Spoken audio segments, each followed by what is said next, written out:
This video has been a long time coming. A few of you have asked for it in the comments, and to be honest, I wanted to make it for a while. Because while there's no shortage of videos out there about how Batman trains, very few comprehensively cover how a young Bruce Wayne organizes training to transform himself into the Dark Knight.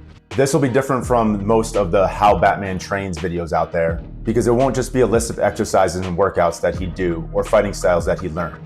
It's about how Bruce would actually structure his long-term development plan from childhood up to year one as Batman, grounded in progression, skill layering, and real performance development. And while I mean no disrespect to any of the fantastic Batman training videos out there, with my background in formal strength and conditioning and long-term athletic planning for college athletes, I can speak about this from a somewhat unique point of view. So get your reading glasses on, because this is going to be a long one. We're going to break down the full evolution of Bruce Wayne's training, going through each phase of his life from his earliest days at Wayne Manor to the years he disappeared from Gotham, preparing to come back as something else entirely, all organized across different stages of his life, based on comic canon, but grounded in how it would actually work in the real world.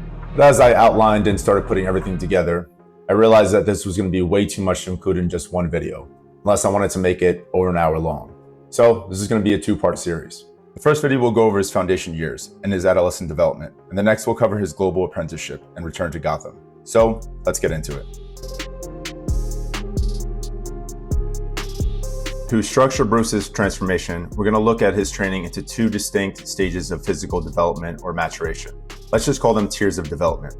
The first tier covers his early years, the developmental stage. This is when Bruce was still growing, not just physically, but neurologically, emotionally, and athletically. It's where the foundation gets built. His training focused on joint health, muscular endurance, climbing, agility, sprinting, capacity work, mobility, and fundamental strength. Power work was introduced, but mostly through sprinting, jump technique, and light explosive drills. Not max effort work yet. The second tier begins when Bruce becomes a seasoned trainee. He's not just older, he's got thousands of hours under his belt. His base is strong, and now he can chase high performance outputs. Training moves towards max strength, explosive power, and fight-specific attributes. And within both tiers, Bruce would alternate between two primary phases of training, each reflecting a different focus, just like a pro fighter would rotate through during a season or long prep for upcoming matches. Phase 1 is his off-season style phase. High volume strength work, muscular endurance, aerobic conditioning, and skill development. He's drilling martial arts, building his work capacity, and reinforcing his base. Phase 2 mirrors in-season prep. Lower volume, higher intensity, max strength, explosive power, fast twitch dominance, lactic conditioning, and anaerobic repeatability. Now imagine that framework, those two tiers, each with two phases, playing out over years, layered with global travel, new teachers, new fighting styles, and the constant evolution of Bruce's mission. Let's map it all out. We'll divide this into 4 periods of his life. Period 1 would be his foundation years, ages 8 to 13, in Gotham at Wayne Manor, being mentored by Alfred and a few others. Period 2 would be his adolescent development, ages 14 to 17, mostly still in Gotham with a few global internships, learning still from Alfred along with a few other instructors and Gotham gym fighters. Period 3 would be his disappearance and global apprenticeship, ages 18 to 24. This is when Bruce travels internationally to train with elite masters, shadow experts, and embeds himself in high-stakes, real-world situations. And then finally, period 4 would be his return to Gotham, his pre-Batman phase and refinement, ages 24 to 25. This would be his final year of preparation, where he starts operating Gotham before the cowl, but building the identity of Batman. He's collected all the tools and now starts putting everything together, running high-risk field simulations. So obviously, we'll start at the beginning, the first period of his life. His foundation years from ages 8 to 13 would be strictly focused on establishing a base of all-around athleticism and discipline. This would actually be before the first tier of formal strength and conditioning training I mentioned. At this young age, the most important thing for Bruce would be building a foundation of physical literacy with mostly bodyweight exercises, martial arts, gymnastics, and climbing skill, as well as agility, mobility, and cardiovascular endurance. And a young Bruce Wayne, being the boy genius he is, would have studied sports science and known this. He trained at Wayne Manor with occasional local and international trips. His training week would mix skill and structure with focus on basic strength, gymnastics, and general athletic practice, as well as mental discipline through language learning and basic strategy. On Mondays, Wednesdays, and Fridays, he'd do gymnastics, basic calisthenics like push-ups, rope climbs, squats, and lunges, light runs, fencing drills, and climbing practice on everything from rock walls to trees to jungle gyms. On Tuesdays and Thursdays, he'd have boxing lessons, learn basic judo and wrestling, and do cognitive agility drills. Cognitive agility is the ability to quickly perceive, process, and respond to changing information and situations, especially under pressure, to make rapid, accurate decisions, maintain presence under stress, and gain an edge in fast-paced environments. One way he trained this is with an eye-feet coordination dot drill, where he'd step on colored dots called out in random order, enhancing decision-making, impulse control, and perceptual motor coupling. Then another is through dual task drills, like performing ladder agility drills while solving quick math problems, which strengthen simultaneously physical and cognitive processing, boosting working memory, reaction time, and flexibility. On Saturdays, he'd go on wilderness outings with Alfred, learning tracking, navigation, and problem solving. And Sundays would be dedicated to mental sharpening, practicing chess, learning languages again, and working on tactical puzzles. The second period of Bruce's pre-Batman years was his adolescent development, ages 14 to 17, where he began his first tier of formal strength and conditioning. His training would become more intense, and he'd begin to alternate those two primary phases of training I mentioned.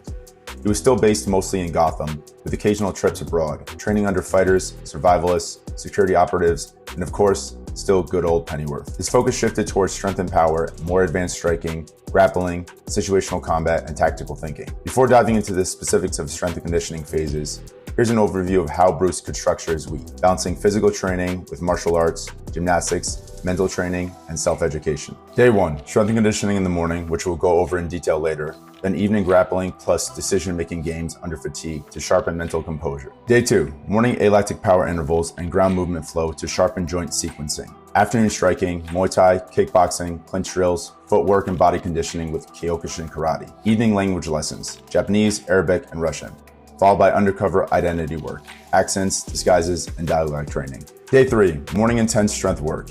Evening parkour and gymnastics or climbing practice. Nighttime, tactical problem solving, speed chess, logic puzzles, mazes, code breaking, and combat visualization. I can think of no better way the soon-to-be GD Batman will relax before bed. Day 4, morning alactic capacity intervals to build sustained explosiveness. Then fine motor coordination and cognitive drills. Ball drop reaction ladders, pen spinning, coin flipping, blindfold knife drills, mirror drawing, maze puzzles, and working memory games like Duel and Back. Evenings were tactical martial arts practice, striking, light situational grappling, and knife eskrima flow drills. Then he'd do some light sparring. This is where he'd possibly train with Ted Grant, aka Wildcat. Then after, he'd do scenario-based combat simulations with Alfred or retired Special Forces operatives Alfred would vet or pay off. Because apparently it's totally normal for a prepubescent billionaire orphan to spend an evenings training to disarm home invaders instead of playing Fortnite or Mario.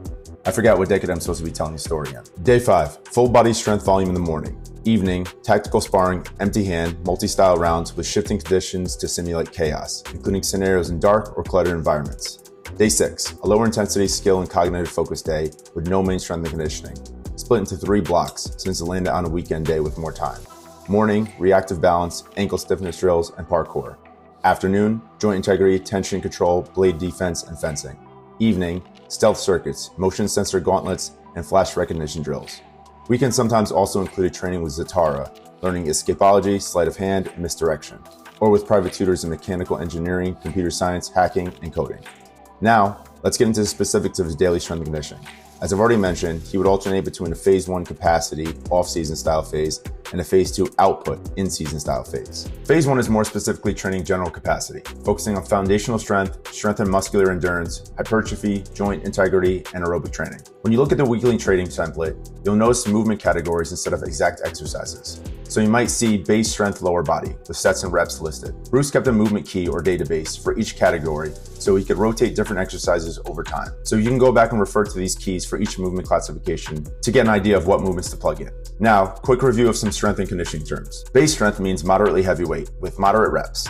This builds muscle, joint stability, and the ability to produce more force. Dynamic strength is moving moderate weights fast. It blends strength and speed, building power, not just raw strength. Max strength, done later in Phase 2, is 1 to 5 reps as heavy as possible.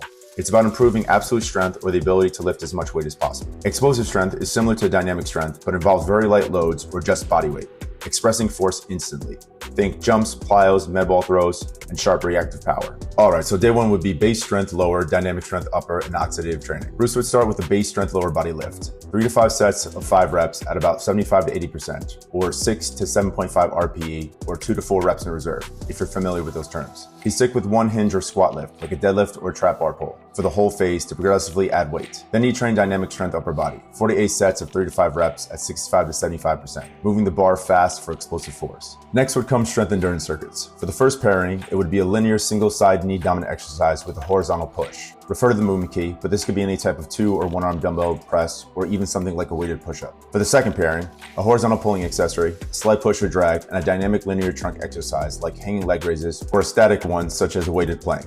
These circuits are important to build the ability to keep producing force under fatigue. He finished with aerobic oxidative training, 30 to 90 minutes of zone 2 cardio like rowing, running, swimming, or light circuits. Most think of this when they hear the word cardio. But for young Bruce Wayne, building a huge aerobic base is key. It boosts readiness even for explosive efforts, improves oxygen delivery, speeds recovery, clears fatigue, and lets him train harder for longer. It's the foundation for all other conditioning, even high intensity. Day 2 focuses on the skill work already mentioned and aelectric power, the ability to explode with maximum speed and force, like a knockout punch or a fast takedown. Bruce would do plyometrics like box jumps or bounds, plus 4 to 6 sprints of 10 seconds each with full rest. Low reps, lots of rest. For upper body, he'd add med ball throws, scoop tosses, lateral tosses, chest passes. And when he'd rest for these, he'd sharpen his brain with mental drills, training focus under fatigue. He'd end his morning training with ground movement flow, done one after another for 20 to 30 seconds each. Day 3 is base strength upper and dynamic lower. Bruce begins with a base strength upper lift, 3 to 5 sets of 5 at 75 to 80%. Then he flips it with a dynamic strength lower lift, moving weight explosively. Then a circuit for strength endurance and one to improve local muscular endurance. Different from strength endurance because it specifically improves capacity to perform low force contractions, and so needs very little, if any, additional loading, such as bodyweight exercises done for very high reps. His conditioning would be aerobic power intervals, often overlooked but crucial to train the ability to sustain high-intensity effort while still using oxygen as the main fuel source. It raises VO2 max and helps with faster recovery between explosive bursts, like flurries or takedowns, without tapping into the anaerobic systems too soon. That's important because dipping into the anaerobic system too soon burns through energy faster and causes quicker fatigue. Both mixed modality circuit intervals and low-grade sprint, assault bike, or rower intervals push near max aerobic capacity by training at high intensity with short rest. On day 4, after skill training, Bruce would train aelectric capacity, repeated 6 to 10 second explosive efforts with short rest. Unlike day 2's focus on max aelectric power to jump, throw, and move explosive and fast with full recovery, this builds the ability to sustain repeated high output bursts under fatigue. He'd rotate lower body drills like sled sprints with upper body plyos like explosive push-ups. Each rep is done continuously and explosively for the full 6 to 10 seconds. Finally, day 5 is a full body volume strength day. 3 to 4 sets of 8 to 12 reps at moderate loads, pairing upper and lower body exercises with short rest, sticking mostly to single side and bilateral accessory style exercises with dumbbells or kettlebells. The focus is still on building foundational strength, but through higher reps and training volume, developing muscular size, tendon strength, and capacity to support long-term strength gains. Then after the main strength pairings, Bruce would choose exercises focused even more specifically on building muscular size and endurance, joint integrity, and rotational trunk stability. He could perform these as straight sets with short rest, or combine one from each category into a circuit. For muscular endurance, he could choose a push-up variation, and yes, even bicep curls, which at this stage help reinforce tendon strength and muscular balance. For rotational trunk stability, a landmine or band rotation, and any slow tempo exercise from this list that builds connective tissue strength and improve absorption of force, resistance to injury, and stabilization under stress. For conditioning, Bruce would train aerobic capacity, which may seem similar to the long oxidative training from day 1, but is a different and necessary progression. Long duration oxidative training improves heart function and recovery using low intensity efforts in zones 1 to 2. But aerobic capacity pushes that foundation further by training in zones 2 to 3, helping the body use more oxygen during sustained effort. This is key for maintaining output over time, especially in longer training sessions or fights with repeated flurries. Now we move into phase 2 of Bruce's strength and conditioning training, which shifts towards max strength, explosive strength, power, and higher intensity conditioning. He keeps the same skill cognitive martial arts work, but reorganizes strength training and conditioning and consolidates similar types of stress to manage fatigue. Day 1 focuses on explosive strength, loaded jumps for lower body like trap bar or dumbbell squat jumps for 3 to 4 sets of 2 to 4 reps, using around 50 to 70% of his 1 rep max, and ballistic drills like band-resisted broad jumps. For upper body, he'd pair med ball throws and plyo push-ups, then accessory circuits mixing single leg strength, sled drags, and trunk work.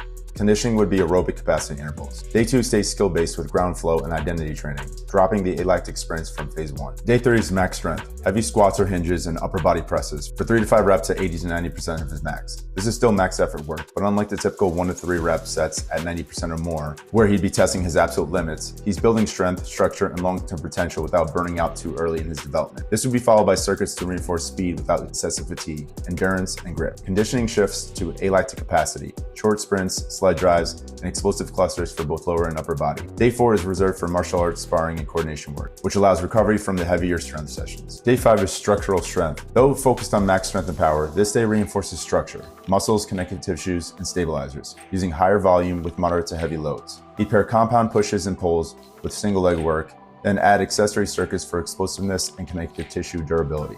For conditioning, Bruce begins with threshold conditioning. Longer, sustained efforts, but keeping an aerobic zone just below the lactic red zone to improve endurance and delay fatigue. Then in the last 2 weeks, he shifts to red zone lactic conditioning. Short maximal efforts with minimal rest to push his lactic tolerance. Threshold builds endurance, red zone builds peak intensity under fatigue. So like I said, I didn't plan on making an hour-long video. So we're gonna cut it here and pick up next time with periods 3 and 4 of Bruce's pre-Batman years. That video will be coming out in a week or so, and I promise it's not gonna disappoint. So make sure to turn on your notifications so that you know as soon as I drop it. So as always, if you enjoyed this, please drop a comment, leave a like, share it, and definitely subscribe, because I promise you the next one of this series is gonna be even better. And I'll see you real soon when they shine my light in the sky.